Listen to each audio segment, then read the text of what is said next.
மூலிகைகளை தேடி ஒரு பயணம் அப்படி தான் இன்றைய நாளை சொல்ல முடியும். நம்ம காலையில் வந்தோம், ஈவினிங் ஆக போகுது. ஃபுல்லாகவே ஹெர்ப்ஸ் கலெக்ட் பண்ணுறோம். ஆனால் நீங்கள் ஓவரால் இப்படி பார்க்கும்போது இது என்ன செடி மரம் கொடி வளர்ந்துருக்கு அப்படின்னு நீங்கள் நினைப்பீங்க. ஆனால் நம்ம ஹெர்ப்ஸ் கலெக்ட் பண்ணுறவங்களுக்கு எல்லாமே மூலிகைகளாக தான் தெரியும். இங்கேருந்து தான் தும்பப்பூ, தும்ப இலை, கரிசலாங்கண்ணி, பிரம்மி எல்லாமே இங்கேருந்து தான் கலெக்ட் பண்ணுறோம். நமக்கு ஓவரால் பார்க்கும்போது யாருக்குமே தெரியாது.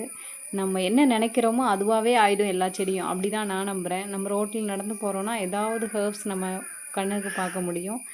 ஏன்னா நான் அந்த மாதிரி யோசிக்கிறேன் அப்படின்னு தான் நான் நம்புகிறேன். சரி, இதெல்லாம் கலெக்ட் பண்ணி நீங்கள் என்னங்க பண்ணுறீங்க? Hair oil, shampoo, face pack, குளியல் பொடி அப்படின்னு எல்லாத்துலேயுமே நம்ம சேர்க்குறோம்.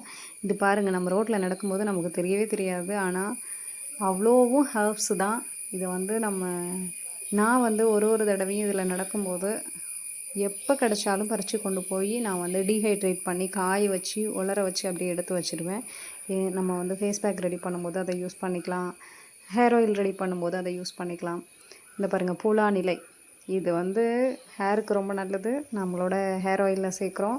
அந்த பூலானிலைக்கு கால்லே பார்த்திங்கன்னா அப்படியே தும்பப்பூ செடிகள் அப்படியே கொஞ்சம் கொஞ்சமாக துளிர் விட்டு வளருது. அவ்வளோ செடிகள். நான் இதெல்லாம் பறிக்கலாம், நெக்ஸ்ட் டைம் பறிச்சுக்கலான்னு. அவ்வளோ தும்பப்பூ. இன்னும் 2 நாள் தான் ஆஃபர் இருக்குது. சீக்கிரமாக ஹேர் ஆயில் ரெடி பண்ண போகிறேன். Tata, bye by.